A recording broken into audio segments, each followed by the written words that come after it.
Katie. We have Nancy's Mysterious Letter. We are on Chapter 5, The Mysterious Gift. Though taken unawares, Nancy managed to dodge the woman's blow. She grabbed the stranger's arm and held it firm. "What are you trying to do?" she asked. "What do you want?" "What I want are my rights!" the woman shouted. "Who are you?" Nancy asked. She was sure she had never seen the woman before. "I am Mrs. Skeets, and now that you've heard it, you'll never forget it. And don't tell me you're not Nancy Drew, because I've seen you go running around town in that car of yours. I don't approve of young girls having cars. There are too many accidents as it is." "Did you come here to lecture me about my driving?" Nancy asked the woman coldly. "Certainly not. Anyway, I know it wouldn't do no good. Girls today don't mind what their elders think. They go flying around as if they owned the earth." "Will you please get to the point?" Nancy interrupted her caller. "Don't be pert, miss. I'll tell you in my own good time why I came here."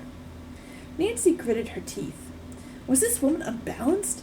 She decided that perhaps if she did not answer, Mrs. Skeets would finally tell why she had come.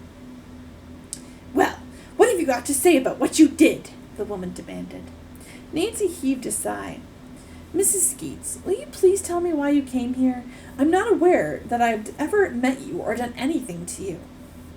"Well, to begin with, I'm Mrs. Maud Skeets. I'm Sailor Joe Skeets' wife, which is my bad luck. Never forgive him for sailing off to all corners of the world and leaving me to get along the best I can." The woman took a deep breath before going on. "Joe's got a sister. She don't look like him, and she don't act like him neither. One thing I must say, he ain't stingy.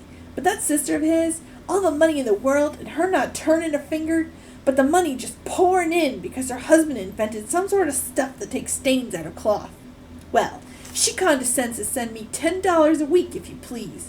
And where was last week's, I ask you?" She stared hard at Nancy. "I haven't the least idea," Nancy replied. "What makes you think I should know something about it?" "Because my letter was in that bunch that was stolen from your house, and you're to blame," Mrs. Skeets almost screamed. Nancy was amazed. She told the woman that she certainly was not to blame for the mail theft. "I never saw any of the letters that were taken. Perhaps yours wasn't among them." "The day it was supposed to come was Saturday, and the one thing I will say about Joe's sister, she's always on time. No, that letter with the money in it was stolen." "I'm terribly sorry," said Nancy, "but as I said before, I'm not to blame. Since there was nothing more to discuss, I'll bid you goodbye." She held the door open. "Now see here, young lady, you aren't going to get rid of me that fast. You give me $10 and I'll go." That was a lot of money back in the day. Nancy's reply was firm. "I'm not giving you $10. Mrs. Skeets tossed her head. "Uppity, eh?" she said. Then, seeing Bess and George and Hannah Gruen, who had all come to the hall to see what the trouble was, she said sneeringly, "Reinforcements, eh? Well, that won't do you no good.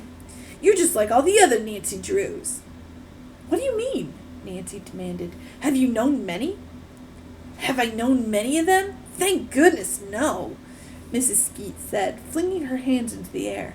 "Just you and that other one, and you're both cut out of the same cloth. Cheat people out of $10 and pretend they're fine ladies and don't know nothing about it." Nancy asked Mrs. Skeets about the other Nancy Drew, but the woman refused to tell her anything. "I'll make a bargain with you," she said. "You give me $10, then I'll tell you."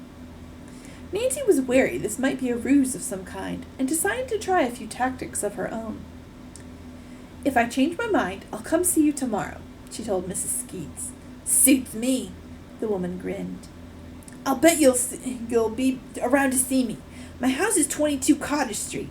It's not far from here, but it's not a grand neighborhood like yours. We're just plain folks over there."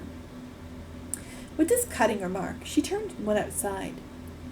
"Boy, is she ever a weirdo," George exclaimed. Further discussion was interrupted by the telephone.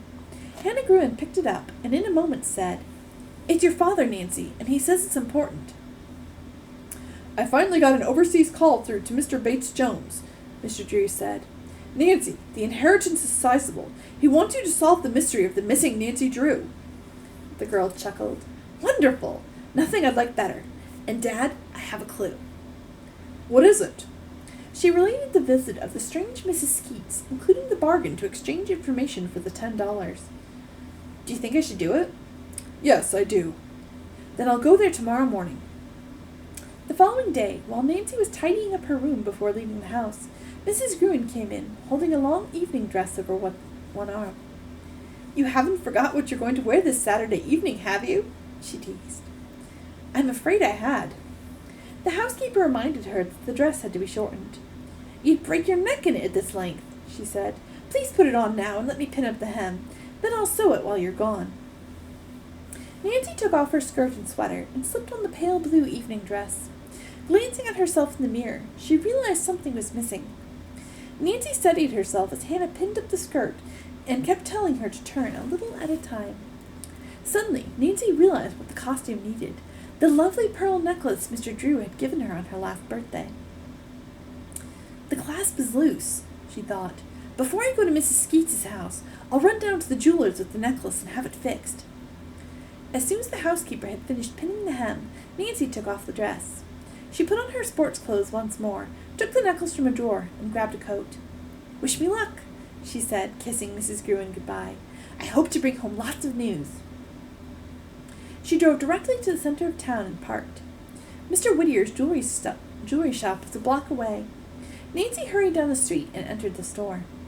Good morning, Mr. Whittier, she said to the elderly man behind the counter.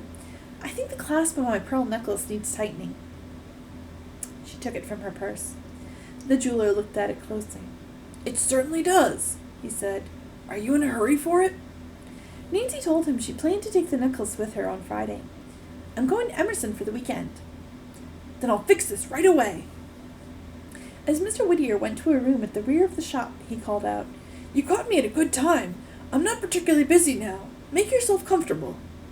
While waiting, Nancy looked at the large assortment of rings, bracelets, pins, and other bits of jewelry in the display cases. How beautiful they all were. Time passed quickly, and soon the jeweler returned. He showed Nancy that the clasp worked perfectly now.